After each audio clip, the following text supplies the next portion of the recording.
थी। जो पंछी दूर तक उड़ सकते थे, उन्होंने अपने पानी का प्रबंध तो कर लिया, लेकिन जो पंछी दूर तक नहीं जा सकते थे, वो पानी पानी करके वहां पर ही मर गए। इस साल पानी की समस्या से बचने के लिए हमने नदी पर एक बांध बनाया था, लेकिन अचानक से आई इस बाढ़ की वजह से वो बांध भी टूट गया। अब जंगल के तालाब में थोड़ा ही पानी बचा है। तो राजा जी, अब हम क्या करें? आप सब चिंता मत करो, हमने इस पर एक उपाय निकाला है। हमने जंगल के बीचों बीच एक वाटर बैंक शुरू किया है। तालाब का पानी सूखने से पहले ही वो पानी हमें वाटर बैंक में भरना है, और जो भी इसके लिए मदद करेगा उन्हें पूरे गर्मियों के मौसम में मुफ्त में पानी दिया जाएगा। तो फिर तैयार है आप सब? सारे पंछी राजा जी के उपाय से बहुत प्रभावित हो गए। उन्होंने अपना काम शुरू किया। जो पंछी जितना पानी ला सकता था, उसने उतना पानी लाकर वाटर बैंक में जमा कर दिया। 2 से 3 दिन में सारे पंछियों ने मिलकर वाटर बैंक भर दिया। दोस्तों, अब हमें ऐसे 2 पंछियों की जरूरत है जो इस वाटर बैंक को अपनी ईमानदारी से चला सके। उनके रहने का और खाने का सारा इंतजाम राजकोष से किया जाएगा। सूखे का मौसम खत्म होने के बाद उनको पूरे साल तक चलेगा इतना अनाज इनाम के तौर पर दिया जाएगा। इनाम की बात सुनते ही भूरा कौवा और सुंदर उल्लू आगे आ जाते हैं। ये अच्छी बात है, तुम दोनों सामने आ गए। भूरा दिन में देख सकता है और सुंदर रात में देख सकता है। भूरा दिन में तो उल्लू रात में बैंक की रक्षा करेगा। अगले दिन से दोनों की ड्यूटी शुरू हो जाती है। जैसे तय हुआ था वैसे ही भूरा काम पर आ गया। भूरे का बस एक ही काम था, सारे पंछियों को बारी बारी से पानी बांटना और वाटर बैंक की रक्षा करना।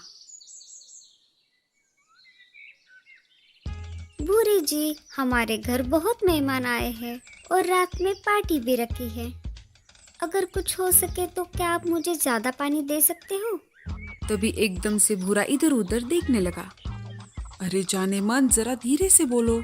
अगर किसी ने सुन लिया तो हम दोनों का भविष्य खतरे में आ जाएगा। और कौन से मेहमान आने वाले हैं? क्या तुम्हें देखने के लिए लड़के वाले आ रहे हैं?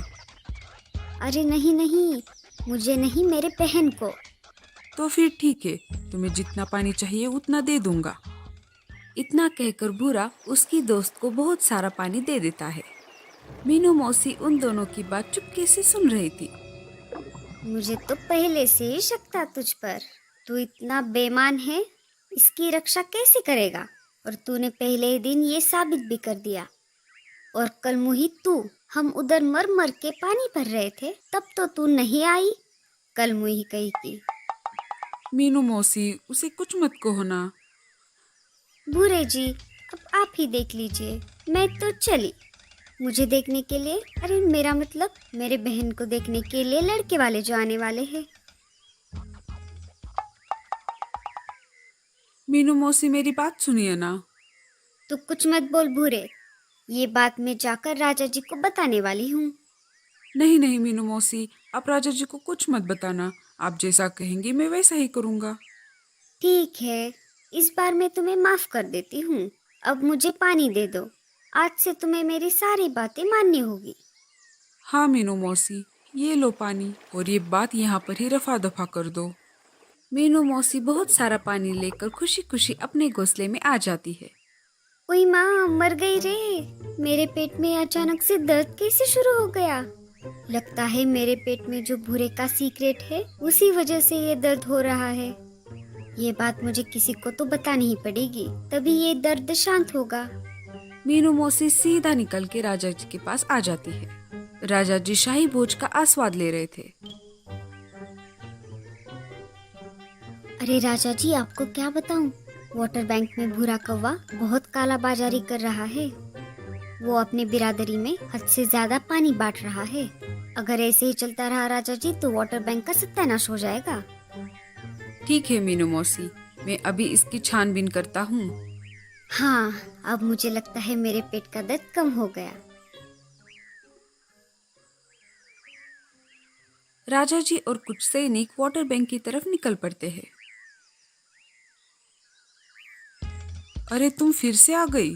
अगर तुमने मुझे पहले ही बता दिया होता तो मैं खुद ही तुम्हारे पास पानी लेकर आ जाता। ऊपर से राजा जी और उनके सैनिक सारी बात देख रहे थे। जैसे ही भूरे ने पानी देना शुरू कर दिया, राजा जी ने भूरे को रंगे हाथ पकड़ लिया। रुक जा भूरे, हमने सब कुछ देख लिया है। तुम कैसे काला बाजारी कर रहे हो। मैं इसी वक्त तुम्हें काम से निकाल रहा हूँ। शाबाश मीनू मौसी, हमें आपकी तरह ही ईमानदार पंछियों की जरूरत है। आज से भूरे की जगह आप काम करोगी। मीनू मौसी मन ही मन में कहने लगी। अरे मैंने ये क्या कर दिया। बैठे बैठे ही ये काम मेरे गले पड़ गया। आपने ये अच्छा नहीं किया मीनू मौसी। इसका बदला तो मैं लेकर ही रहूंगा। मैं भी देखता हूँ कि कैसे आप ईमानदारी से काम करती हो। मीनू मौसी अपने काम पर लग जाती है। रात होने से पहले ही उल्लू वहां पर आ जाता है। मीनू मौसी सुंदर उल्लू पर भड़क जाती है। अरे ये क्या सुंदर उल्लू, तुम इतनी जल्दी कैसे आ गए। मैं अभी से तुमको बता रही हूँ, तुम जल्दी आ गए इसका मतलब ये नहीं कि मैं भी जल्दी आ जाऊंगी। अरे नहीं नहीं मीनू मौसी, ऐसी कोई बात नहीं है। आप अपने समय पे ही आ जाया करो।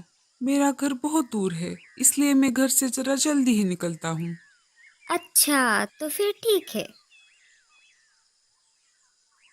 रात होने पर भूरा वहां पर आ जाता है। क्यों सुंदर, कैसे चल रहा है तुम्हारा काम। कुछ नहीं, सब बढ़िया चल रहा है। अरे सुंदर, मैं यहाँ पर हूँ, तुम वहाँ पर क्या देख रहे हो। अरे अरे, मैं पानी की जांच कर रहा था। मुझे कुछ तो गड़बड़ लग रही है। चलो मैं अपना अपना काम कर लेता हूँ। ऐसा कहकर भूरा वहाँ से चला जाता है। अच्छा हुआ भूरे को पता नहीं चला कि मैं रात का अंधा हूँ। सुबह होते ही मीनू मौसी की ड्यूटी शुरू हो जाती है। अरे ये क्या हो गया, सारा पानी कहाँ चला गया। मीनू मौसी के ऐसा कहते ही सारे पंछी वहाँ पर आ जाते हैं। क्या हुआ मीनू मौसी, आप ऐसे रो क्यों रही हो। अरे बेड़ा गर्क हो इस उल्लू का। अरे नाश मिटे, ये तूने क्या किया। सारे चकित होकर वाटर बैंक की तरफ देखने लगे। उन्होंने देखा तो वाटर बैंक का पानी सारा गायब हो गया था और कुछ पानी जमीन पर फैला हुआ था। अरे कल मुहे, तू रात में कहाँ गया था। क्या घोड़े बेच के सो रहा था जो ये सारा पानी खत्म हो गया। मुझे तो लगता है ये तेरी ही चाल है। सारे उल्लू रात में देख सकते हैं, पर मैं ऐसा उल्लू हूँ जो रात में नहीं देख सकता। मैं रात का अंधा हूँ। उल्लू की ये बात सुनकर सारे पंछी आग बबूला हो गए। सब शांत हो जाओ, सुंदर ने ये सब किया, ये उसकी मजबूरी थी। ये सब उसने जानबूझकर तो नहीं किया। अब हम सबको इसका उपाय ढूंढना पड़ेगा। कालू कौवे को वाटर बैंक की तरफ एक अलग ही पंछियों के पंख दिखाई देते हैं।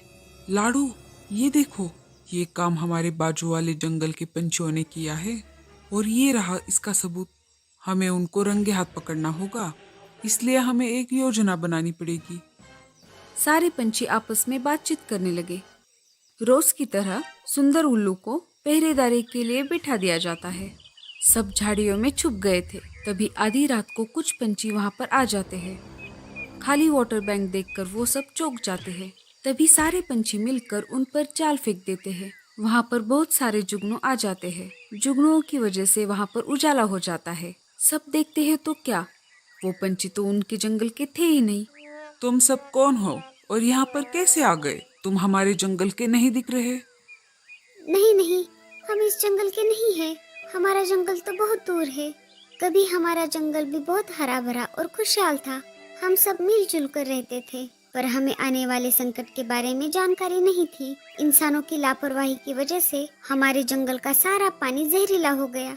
उस वजह से जंगल के बहुत सारे जानवर और पंछी मारे गए। हमें माफ कर दो, ये हमारी मजबूरी थी। हमें पता चला कि तुम्हारे जंगल में पानी की वाटर बैंक शुरू हुई है। हम रोज यहाँ आकर तुम्हारा पानी चुरा रहे थे। आप हमें जो सजा देंगे वो हमें मंजूर है। उनकी ये बात सुनकर राजा जी चकित हो गए। उनको उन पर दया आ रही थी। तुम सबने गलती तो की है, पर इसमें आप सबकी मजबूरी थी। मगर राजा होने की वजह से ये मेरा फर्ज है कि मैं आप सबको सजा सुनाऊं।